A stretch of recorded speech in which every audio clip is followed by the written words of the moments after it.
Arab Spring shook the foundations of the Middle East. Across the region, millions went on to elect not secular, but Islamic leaders. In Egypt, however, the Muslim Brotherhood were confronted by mass protest and ousted by the army. So can political Islam or Islamism work in a democracy? I'm Mehdi Hasan, and I've come here to the Oxford Union to go head-to-head with Professor Tariq Ramadan, whose grandfather founded the Muslim Brotherhood. Ranked by Time magazine as one of the 100 most influential people on earth, his call for reform within the Islamic world has triggered both widespread support and outrage from both Muslims and non-Muslims alike. To debate these issues, I'll also be joined by Anas Al-Tikriti, a political activist and supporter of the Muslim Brotherhood, journalist Yasmin Ali Brown, founder of British Muslims for Secular Democracy, and Professor Alan Johnson from the pro-Israeli lobby group BICOM.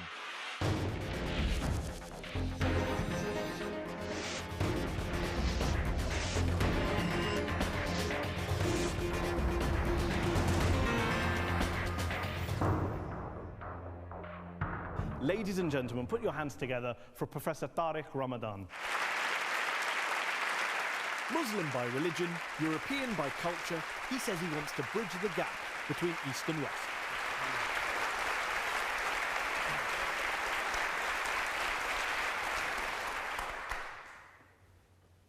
Tariq, how political is the religion of Islam in your view? Is it possible to take politics out of Islam? I would say we should never, ever distinguish or separate or divorce politics from ethics. And ethics has to do with religion. The point for me is never to come with religion as a dogmatic understanding, a dogmatic system, and imposing onto politics religion. How do you define the word Islamism, and how do you distinguish it from the religion of Islam? This was, in fact, a concept that came from within the Muslim Brotherhood in the 50s in jail, where a group of people was saying the only true Muslims are us, and Nasser is no longer a Muslim. The mainstream Muslim Brotherhood movement said, no, we are Islamiyun, and we are all Muslims, Muslimun, meaning that the Islamists have a social project, a political project, as different from Muslims who are practicing Muslims and believers. So there is something here which has to do with a political, a vision about the state, but also a vision about the society. But given it's a word that's applied to the Turkish government and to the Taliban, to the Tunisian government and to Al-Qaeda, is it a useful term? That's the very good point. I think that we need a qualification. Today, when we speak about Islamism, we don't know what we are talking about, because this is what is coming sometimes from the West and sometimes from secularists in Muslim majority countries saying, you know what, at the end, they are all the same. They all want what bin Laden wanted. So when people in the West in particular, but not just in the West, in the Muslim majority countries as well, talk about the threat of Islamism to democracy, to human rights, is that something that you disagree with? Do you think that's an excessive criticism, an unfair criticism? That's based on nothing but projection and nonsense. They have a selective approach towards democracy. If it suits them, that's fine. So the point for me is to put all the Islamists saying that they are against democracy, it's completely wrong. In fact, if you look at what is happening in Turkey, 10 years ago, when people were talking about Erdogan, they were saying he's going to apply Sharia, implement Sharia, and there will be no democracy. At the end, he's much more democratic, and he's much more a democrat than the military and even some secularists who are ready to use the army against the democratic process. If you look at what's going on in Turkey at the moment, which is has been embroiled in violent protests, accusations of corruption, infighting, you look at Hamas in Gaza, there are some who would say that Islamist groups are very good at being in opposition, not so good at governing, not so good at taking charge. Wherever they come to power, there seems to be problems, chaos, human rights violations. There are lots of things to do still in Turkey to get a free society respecting minorities, that's for sure. But if you look at all the other countries, Turkey is much better than many. Just on the Arab Spring more generally, am I right in saying that you have refused to call it a spring or even a revolution? And if so, what would you call it? What we've seen in the Arab world? I think that from the very beginning, I never bought the idea that these were revolutions. If you try to tell me that all what happened on the ground was not known by the West, I don't buy this. This is nonsense. And I said from the very beginning, we are too much focusing on the political equation of what is happening, while the big question is the economic side of the equation. This has to do with economy and new actors in the region. In your book, The Arab Awakening, which you wrote on this, you also talk about the role of America, you talk about the role of Israel, yeah. You talk about the role of multinational corporations. Many people would say you sound like a conspiracy theorist. Who decided not to talk about the coup d'etat in order to support the army? Was the revolution itself against Mubarak run from the White House? No, please, don't translate what I'm saying in the book. I'm asking a question. What I'm saying in the book is that even Mubarak knew about this mobilization of cyber dissidents, and this was known. What I'm saying in the book that the only country in which I think it was not expected, paradoxically, was Syria. Because it took 8 months to the US administration to find the people with whom they can work. Some Egyptians I speak to say he's patronizing us because he basically is implying that we're pawns, we're dupes of a Western plot. You talk about Google in your book. You say Google has exactly the same agenda as NATO. Tell me why Google organized the first meeting in Budapest of cyber dissidents coming from the Middle East 2 years before. You tell me why. I'm telling you that this is coming from a support. I don't buy this idea that everything that happened in the Middle East was coming out of nothing. So this is what I'm saying. Now, to tell me that I'm patronizing the people, no. I think that the people were sincere and the people were strong. And this is why I still call it an awakening. The Muslim Brotherhood came to power in Egypt, won elections, parliamentary and presidential. Just before we go any further, you mentioned, and I want to talk about your grandfather in a moment, that your grandfather founded the Muslim Brotherhood. Are you a member of the Muslim Brotherhood? No, I'm not. Have you ever been a member of the Muslim Brotherhood? No, I never been. But would it be fair to say that when the Muslim Brotherhood won those elections, you weren't as worried, perhaps, as some people in the West, as some people in Egypt were, about the scary brothers are going to come and take over the world? And you thought, actually, this could work?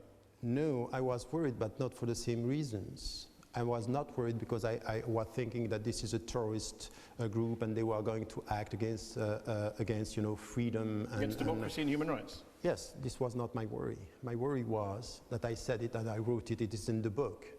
Don't run for presidency. It's a trap. Surely Morsi's presidency was a disaster when it came to issues like transparency, dealing with sectarianism, protecting minorities, protecting human rights, redressing the security forces' abuses. It was an absolute disaster, both for the Muslim Brotherhood and for Egypt. One point which is essential for me, anything that they were saying about the economy for me was wrong.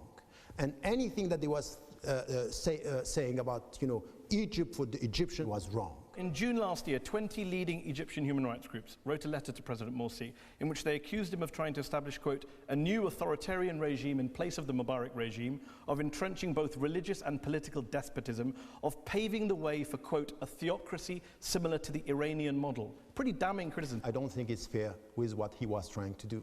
We know now how much the deep state in Egypt was working and the army behind the whole thing. He was working with the army, though. President Morsi didn't do anything about the army. No. The Muslim Brotherhood wanted to co-opt the army. No, he was not working with the army was playing with him. This is another story. So the point here is the army was playing with Morsi, and he was very naive, and the Muslim brothers were naive in the way they were in charge. Now, let me tell you, this naive word you use, when you're inciting mob violence, when you're inciting violence against Christians or threats against minorities, when you're telling your supporters to go and lay siege to a constitutional court, that's not naive. No. I think that you are not right on facts. That's what the human rights groups are saying on the ground. Not only the human rights are. I want to know who said that, because this is also. I'll give you an example. 20 Egyptian human rights groups said that. Amnesty International said that. Human Rights Watch said that. Are they all part of a conspiracy? Let me tell you something. No, not a conspiracy. When President Morsi of the Muslim Brotherhood, within months of becoming president, basically gave himself near dictatorial powers in November 2012, Mohammed al-Baradei, one of the opposition leaders, I know you're not a fan of his, called him Egypt's new pharaoh. That wasn't naive. That wasn't a mistake. That was a power grab. That was a power grab. Yeah, that was wrong. But I am telling you after all what happened in Egypt, in 1 year, to try to change the country without taking into account the role of the other players. That's a very valid point. That's the only thing well, that I want to say. let's deal with the actual toppling of him. The actual coup itself and the millions of people who took to the street. You call them, you say they were unwitting participants in a media military operation of the highest order. What I'm saying is that the army was very powerful in playing the media. I agree, and you agree with that? Dispute that. But having said that, there were millions of Egyptians on the street who welcomed the army. What do you say to them? I'm saying that they were used by the army, even though I'm saying... Millions of people were all used. They didn't come out with their independent views, independent thought. They didn't have agency of their own. They were all pawns. Look, they had no electricity, every 2 hours no electricity, so the people were pushed. Now, if you think that the Americans were just observing what happened and not supporting the army, it means that you don't know the story of Sisi. Given that they were up against a deep state, given they were up against the IMF, given that they were up against the White House, why then did the Muslim Brotherhood perform so badly? And how big a hit have Islamist parties taken from what happened in Egypt? It was a very good ad for Islamists being in power, was it, the year Morsi was in power? I think you're right on that. What is coming or came over the last 15 years from the Islamists is very poor. The people that we have to blame, it's coming from scholars, intellectuals, who are now falling into a trap, which is this polarization between secularists and Islamists, not dealing with the 5 main problems that we have: corruption, the nature of the state. What does it mean, a civil state with Islamic reference? Second is the role of the army. The third is the economic system and social justice, the role of women, and culture and arts. Yasmin Ali-Brown is a columnist, an author, is a founder member of British Muslims for Secular Democracy. Yasmin, you're a self-described secular Muslim, liberal Muslim. Were you cheering when the Muslim Brotherhood were removed from office in Egypt? No, I don't. I think, I think the way the army acted was wrong. But I think I don't get from you, Tariq, any sense at all. You do say, of course, they made mistakes. I want more than that. I want a really clear sense from you that the Muslim Brotherhood itself knowingly failed and betrayed the people of Egypt. They failed, and I think that I said this. Now, if you want me just for the sake of pleasing you, saying everything has to be on them and to blame them, I'm sorry. Okay. I am not going to say this. Why? Because there are other factors and actors that push them to fail. Let me bring do you acknowledge this? Do you acknowledge the fact that the deep state didn't let democracy work in Egypt? Say yes or no. No. It was both of them, both sides. Okay, let's bring in Anas Al-Tikriti, who is the chief executive of the British Muslim group, the Cordoba Foundation. His father is one of the leaders of the Muslim Brotherhood Party in Iraq, I believe. Anas, do you share Tariq said that he has criticised the Muslim Brotherhood mistakes, human rights abuses. You would accept that the Muslim Brotherhood in Egypt did a pretty bad job in that 12 months on their own. Put aside all the army abuses, put aside the deep state stuff, we acknowledge that. We can agree on that. Considering all the constraints and all the limitations and the time frame that they were offered, I think that they actually did quite well. The question that I'm quite surprised you're not asking is, now we've had the Muslim Brotherhood basically imprisoned and banned and proscribed for 8-9 months. Egypt is in 100 times more worse situation than it was a year ago. It's officially bankrupt. It's on the verge of civil war. There are abuses like we never saw during the time of Mubarak. 20 Egyptian human rights groups who were involved in the revolution wrote a public letter in June last year saying what is happening now is as bad as under Mubarak, under the Muslim Brotherhood. That's pretty shameful. The Muslim Brotherhood guys were in prison under Mubarak. They take power and then they start carrying out human rights abuses. How does that work? Amnesty themselves acknowledged the fact that during the time of the issuing of that report, there was not one single political prisoner. At this moment of time, we have 13,000 political prisoners. Amnesty International itself acknowledged the fact that during the time of Morsi, in terms of, you talked about sectarianism, there were precisely 2 churches that were burnt, and precisely 12 Christians, far more attacks on Christians. 12 Christians that were killed. No one knows by whom. On the Muslim Brotherhood Facebook page, were there or were there not all sorts of incitement and threats made against Coptic Christians in Egypt? I honestly, Mehdi, have never ever looked up the Facebook page for the Muslim Brotherhood.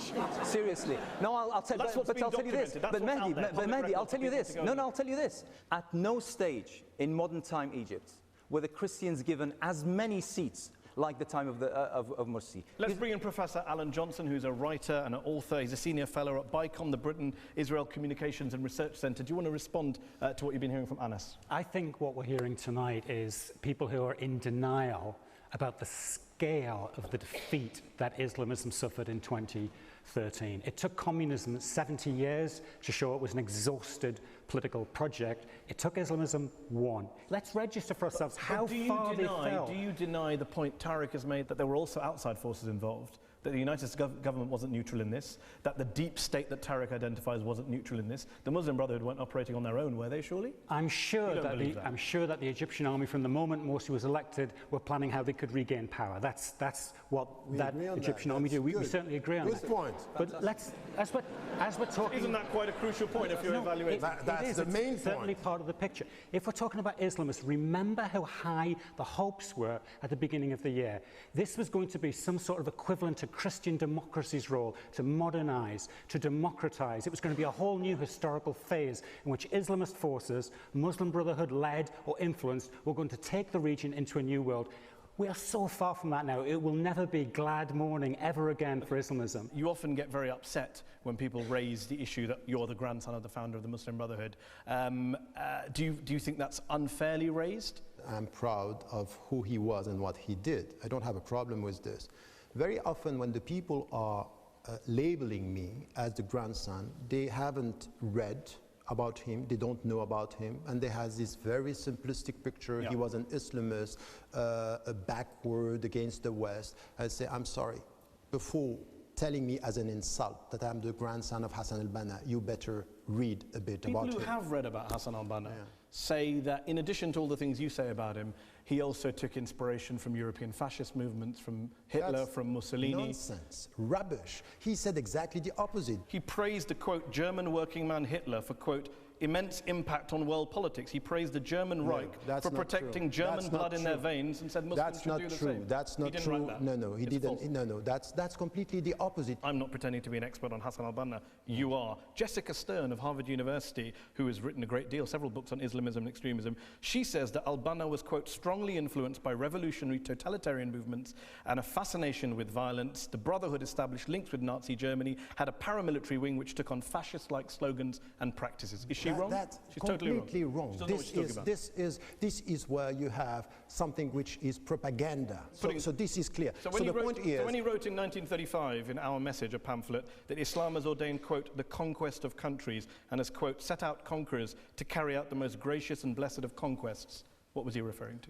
No, he was talking about, the expansion of Islam. So this is something military conquest? No, not military conquest. But he was saying, we will resist the Zionist project in Israel. If you want me to tell you about the organization and why I disagree is very briefly is the way this was translated in political terms within the organization, and this is why I think even the Muslim Brotherhood today haven't evolved enough from this position. Well, on the Muslim Brotherhood today, just going back to our panel very briefly, Anas, you mentioned the locking up of the Muslim Brotherhood, the proscription, declaring them a terrorist group. Is the Muslim Brotherhood now finished in Egypt?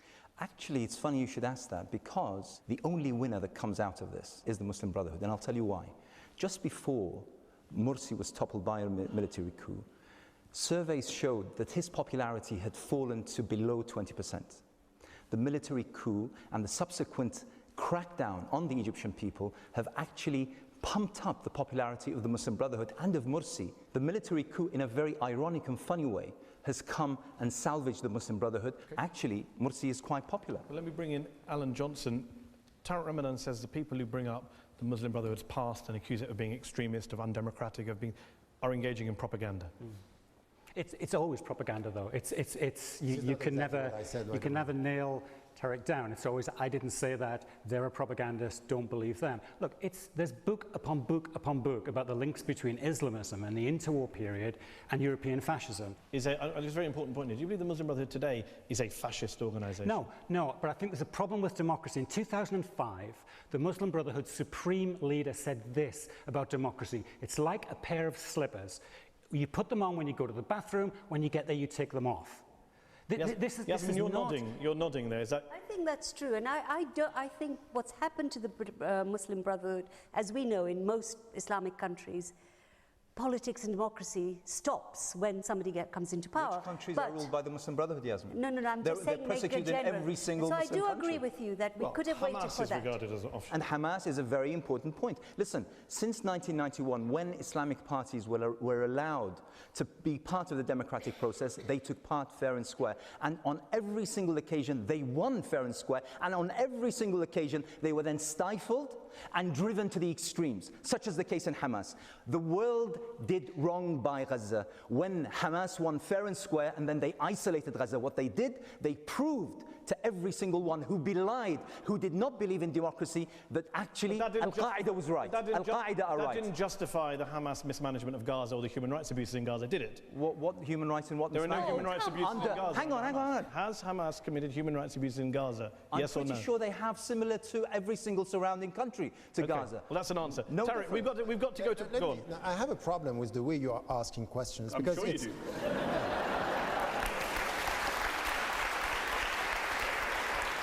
I do. Yeah.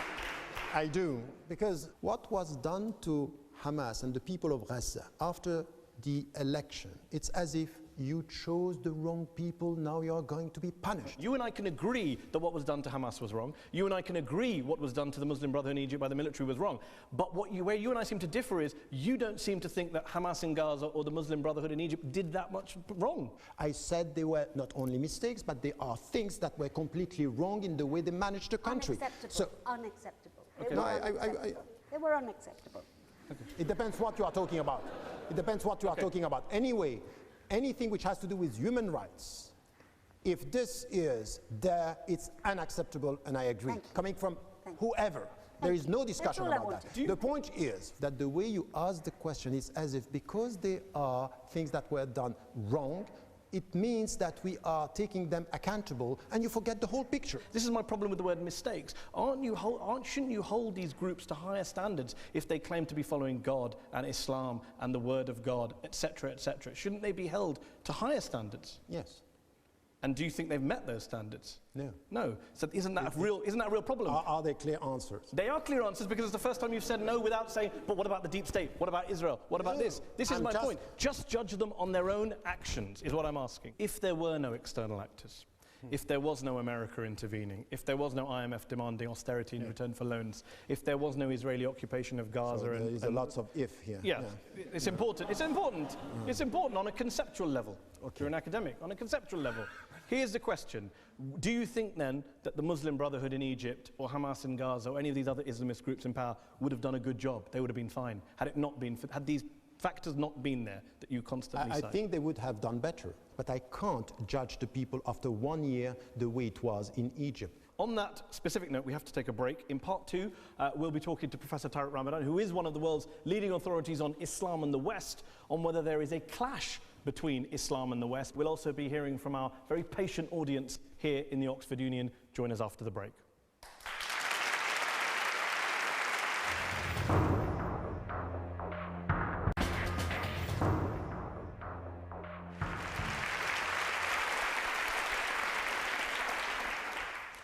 Welcome back to Head on Al Jazeera. We're talking about Islam, Islamism, political Islam, with Professor Tariq Ramadan, one of the world's leading Muslim thinkers, professor here at Oxford University. Tariq, is the religion of Islam in need of a reformation in the same way that European Christians underwent a few hundred years ago? No, I think that this is a wrong comparison. In historical term, in theological term, I would say what I'm advocating is not to reform Islam. Islam doesn't need a reform. What I'm advocating is to reform the Muslim minds. meaning that the problem is not in the text. The problem is not the Quran. The Quran for the Muslims is the eternal revelation. It's not in the prophetic traditions. The problem that we have is with the readers, is the way we interpret the text sometimes, and we are not able to understand things into the historical context and in our specific environment. So reforming the Muslim minds, yes. Reforming Islam, no way. How big a problem do you think it is in 2014 for practicing, believing, pious Muslims, whatever you want to call them, to integrate into modern European societies, into the European mainstream, in the UK, in France, in Germany? I don't think that the word integration is the right word. You know, I was born and raised in Switzerland. I'm a European by culture. And people keep on repeating, when are you going to be integrated? I'm sorry, the problem is that your mind is not integrating me. I'm already here at home. The success of integration is to stop talking about integration. So we are in the post-integration process, and we are dealing with people who don't want, in fact, to acknowledge the fact that Britain, that Germany, that France, that the States are pluralistic societies where Muslim citizens are part of the future of the country. Is there no clash at all between so-called liberal, secular, Enlightenment values of Europe and, on the other hand, Islamic values, Islamic principles, core Islamic beliefs? There's no tension? No, there is no tension. There are tensions between dogmatic minds. So you have dogmatic secularists. They look at secularism as a new religion. They are transforming the legal system into a new religion. And they are telling you this is the only way to be free, is to be free the way we are. There are genuine clashes going on the ground between people who are not far right-wing Islamophobes. Such as what? So, for example, many quote-unquote liberals who are not racists, are not anti-Muslim, but did have a problem over some Muslims' reactions to the Danish cartoons, to the movie about the Prophet. There were lots of protests about that. That was an issue of free speech. Yes. There was a question about, can Muslims handle the kind of free speech we see in Europe nowadays? This is why I was saying there are clashes between dogmatic minds, meaning dogmatic secularists, but also literalists, and sometimes dogmatic Muslims not understanding the environment. Where do you stand on that issue? I stand in the middle. So, that. In the so middle what does that mean in practical terms? Would you have supported a ban on the Danish cartoons? No. I was exactly at the time the cartoon crisis started in Denmark. And I was saying to the Muslims, look, don't react to this.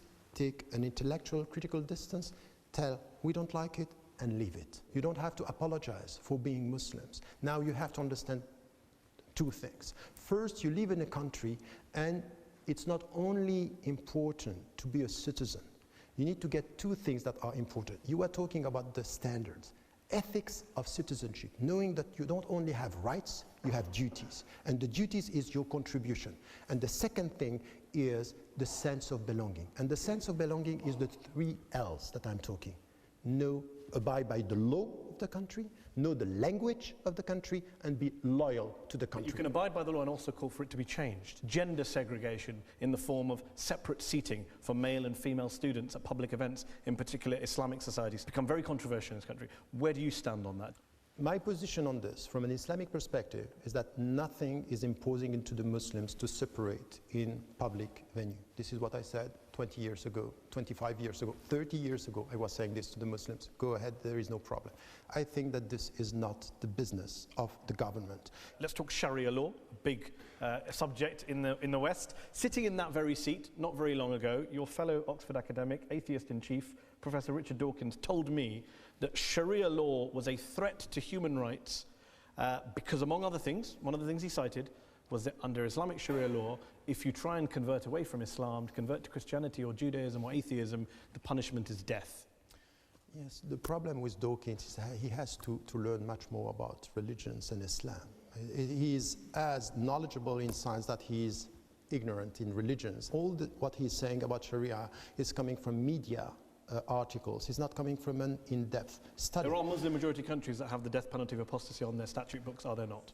Yes, but this is what, once again, if you take one interpretation and you can do whatever with Christianity, Judaism, and even Buddhism, You can just have very dogmatic views. You have to take the whole picture and to study. For me, Sharia is not a set of law. Sharia is a way. It's a way towards faithfulness and principles, and it has to do with dignity and justice and freedom. But I understand that in our societies in the West, the word is used in a way, and sometimes, you know, literalists are using it in Muslims. a very, yes, exactly. And this is where we need to have an internal debate. Another capital punishment under quote-unquote Sharia law is often the punishment for adultery, that if people cheat on their partners, in some Islamic countries the penalty is stoning. And you got into a very heated argument back in, I think, 2003 when Nicolas Sarkozy, who later went on to become president of France, in which he demanded you condemn it and say it was wrong, and you would only say that you support a moratorium, a temporary halt to stoning of women in particular in the Muslim majority world. A lot of people said that was a cop-out by you. Why didn't you come out and say, no, it's wrong, in the same way that you said apostasy, death penalty is wrong, it's also wrong for adultery? There are texts in the Quran talking about corporal punishment and death penalty. And there are texts in the prophetic tradition talking about stoning. My position on this, what do the texts say? What are the conditions in which social and political context? And we need to have an internal debate. While you're having the debate, why not state your position, which is? I'm against this. Why? Because it's wrong, or because it's outdated, or because what's the actual reason? Because all the conditions and the understanding, the very essence of the text and the objectives is not respected if we implement this. I'm not saying it to please Sarkozy or to please a Western audience. I'm saying it in the name of Islam. Alan Johnson is a journalist. You wrote an article recently in which you accused Tariq Ramadan of being a coward for only calling for a moratorium on this issue. He says he's trying to win a debate within the Muslim community. You're saying he's a coward. Yes, I mean, I'd like to know what the... Great. Yeah, I think it was cowardly. I don't think when women are being stoned, I think it's up to Democrats to take a firm position and take a stand and stand up for those women who are being stoned. Muslims are integrating, there's a silent revolution going on. You're not offering those people who are trying to make that silent revolution anything useful. My position on this is from within the universe of reference as Muslims to move on. And it's not going to please you, but you need to understand that Muslims will get to a point where they understand the position. Why don't you lead and make the case? I'm not, You've got a lot of moral It's not for you to tell me if I lead or debate. not. I'm just trying to share views with my fellow Muslims. When in the States, in 2000, look at this, I said, if I was an American, I would be against death penalty in this society. I got Muslim leaders coming to me saying, how can you say this? Because this is Islamic. You know what the Fiqh Council now is saying? We are for a technical moratorium on death penalty in the States. Why don't you criticize Amnesty International saying in the States we are for a moratorium on death penalty? Why? Are they cowards? Okay, let him answer briefly and then let Alan come back in. Very briefly, Alan. So you say it's not an issue in the UK of stoning, absolutely right. But many things that are issues, let's take for instance, you write a foreword to a book of fatwas by Qaradawi. Qaradawi stands for, it's okay to beat your wife as long as you don't leave a wound. On many issues, I took position against Qaradawi's position.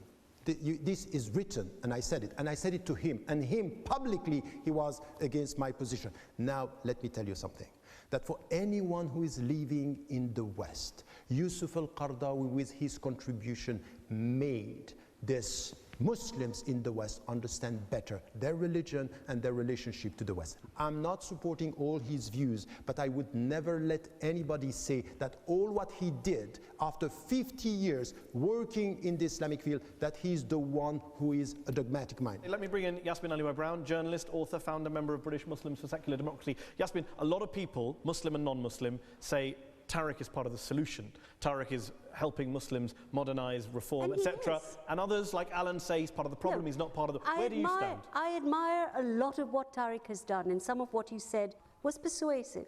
But I do want to hear from you that there is no moratorium on stoning. It is wrong, and it should never happen. I want to hear a direct sentence like that. Go on, then answer the question. Can you give her that sentence? No, I'm not going to give this sentence. I'm going to give you... That's what's wrong. No. That's what's wrong. No, what is wrong is the dogmatic way you put the questions. This is dogmatic way. No debates, just condemn. Let me tell you something. Anybody is wrong. Let me tell you something. Between you and me, as if there is nobody here, even stoning is problematic, relying on the scriptural sources. If you think by saying, I condemn, and that's it, without coming to the scriptural sources, starting a discussion about the reasons, the context, history, this is the way you change mindsets. Anas al-Tikriti, you work in British Muslim communities, you've worked across the Middle East.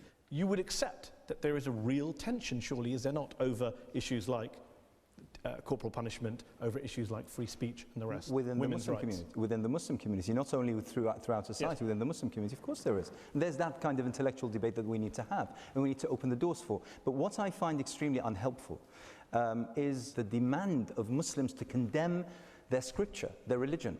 We don't go around demanding of Christians to condemn the Bible. We don't go around demanding of Jews to condemn the Torah simply because there is something there.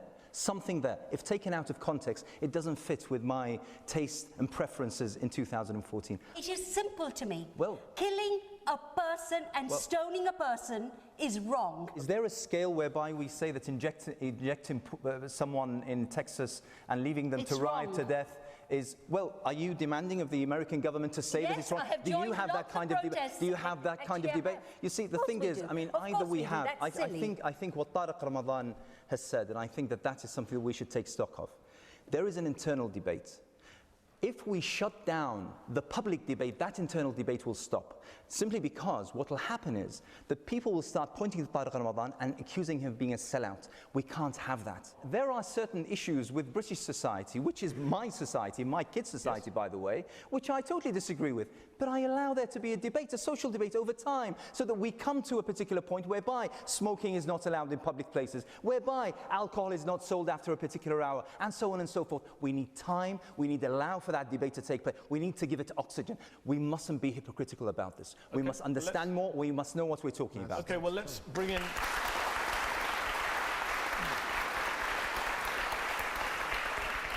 You've all been very patient. You've listened to us discuss Islamism, Egypt, the Muslim Brotherhood, Islam and Europe, Sharia law, stoning, etc., free speech. Let's go to the lady in the third row with glasses on your head to my left. Hi, you discuss in your writing the necessity of shifting authority within the Islamic world today. Where do you think the authority should lie, and what are the necessary qualifications of authority? If we look at what is happening in the West today, we have sciences, but there is a lack of ethics. And you can't just ask the Muslim scholars to come with the Quran and the Sunnah and to give us the final word in sciences. They have to rely on other scholars, and this is why I don't call them specialists. I call them ulama.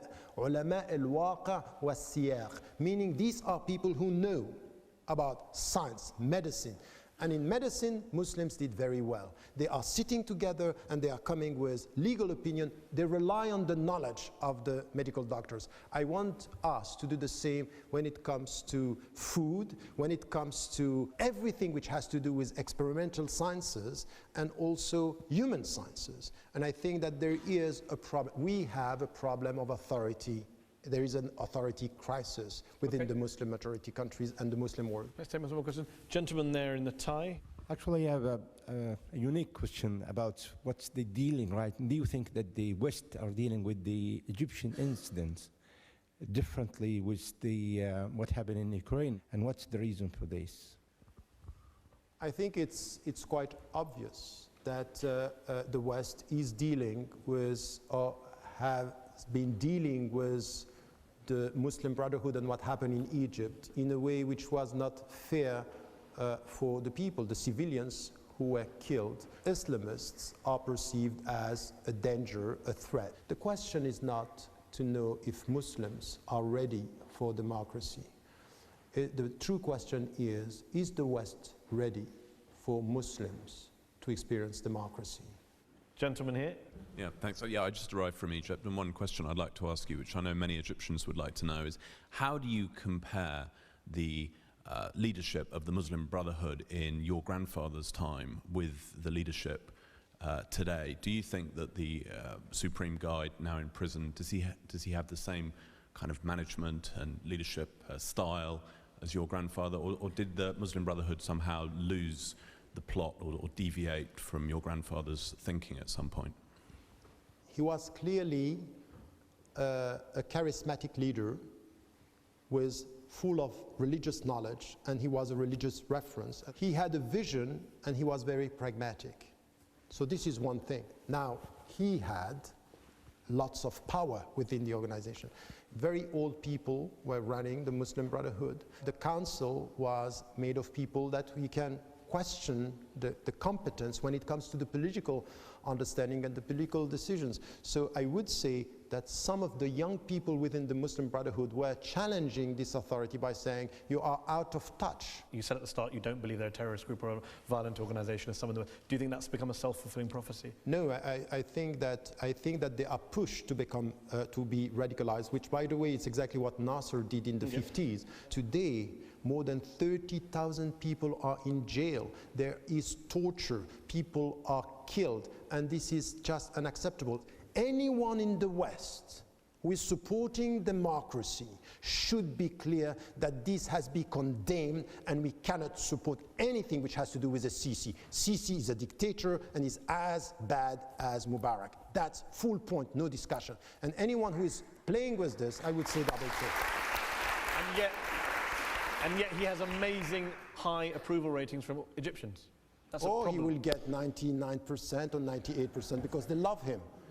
It's a democratic election. You buy that? No, I'm not talking about free and fair elections. I'm talking about the fact that he is clearly a popular figure in Egypt. You wouldn't deny that? No, I think that he is popular.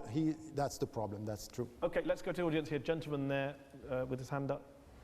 A lot of the criticisms you have of the Brotherhood appear to be tactical, appear to be strategic, appear to be organizational, appear to be structural, intergenerational. What do you disagree with them in terms of objectives and goals? Where do you lie with, okay, their broad vision and goal, and what are your specific, clear-cut disagreements with them in that regard? The vision of the state and the discussion about the state, what is the civil state with the Islamic reference, I have a problem with this. The economic choice, which type of economy, I think that the problem that I have is that what I understood from the very beginning of what was the vision of political Islam was something which was close to liberation theology. It's not there at all. Okay. So no, sorry. The second, the third thing has to do with the social issues and the way we are dealing with women and education. I'm not talking about religious education. I'm talking about state education for all. Where is this? I don't get that. We've had lots of questions from Muslims. Are there non-Muslims who want to ask questions? Gentlemen, every hand went around, but this gentleman here.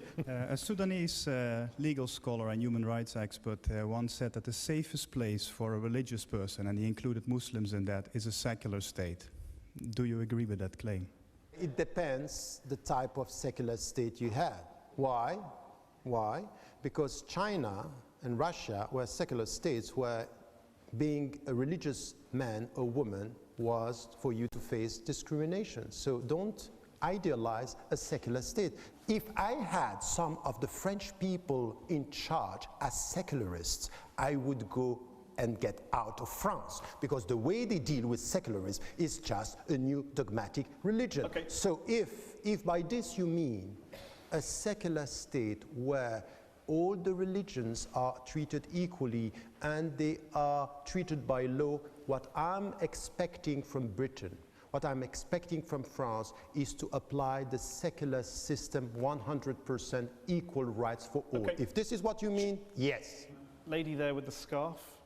Considering we're yet to have an example of secularism and democracy working in the MENA region, and more examples of actually Islam and democracy working, such as Tunisia, which is often forgotten. We've got one of the first democratic constitutions in MENA. Is the premise of this whole show completely kind of invalid, considering it's actually the secularists that are yet to prove themselves in our region?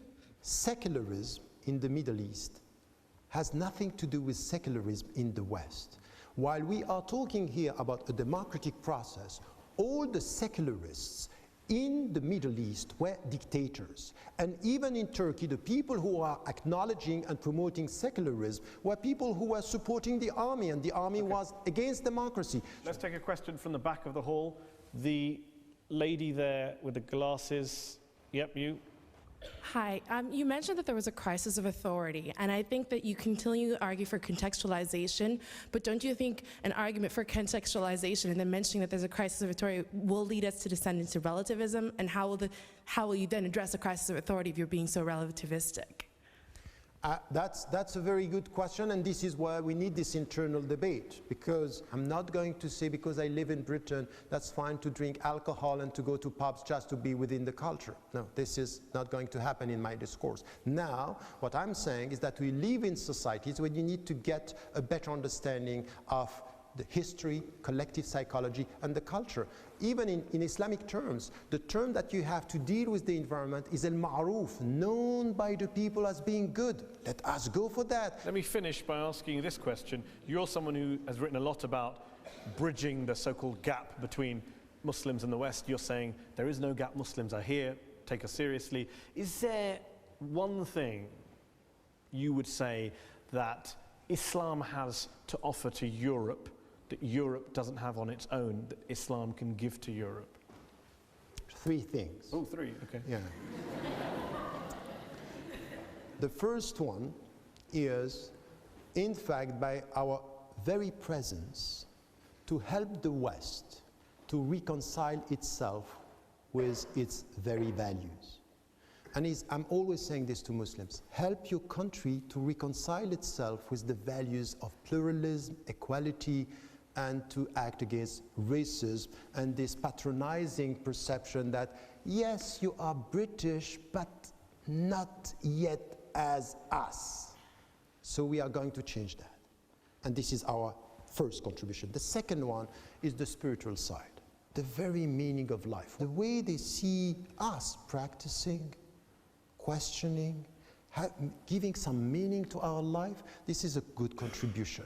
Life is not about being economically or socially successful, is to get this meaning. So the spiritual dimension. And the third one is to bring ethics into the discussion, that you can say there are things that you cannot do to nature, to your neighbor, and I want this to bring this. It doesn't mean that we have the monopoly, but our presence is a good reminder. So I'm done with any discourse about integration. I'm opening the door for contribution, and these are 3 things that are important. Well, on that positive note, Professor Tariq Ramadan, thank you very much for joining us tonight on Head to Head. Thank you for inviting me. Thank you very much to our panel for their contributions. Thank you very much to the audience here in the Oxford Union and to the audience at home for watching Head to Head. We'll be back on Al Jazeera next week. Good night.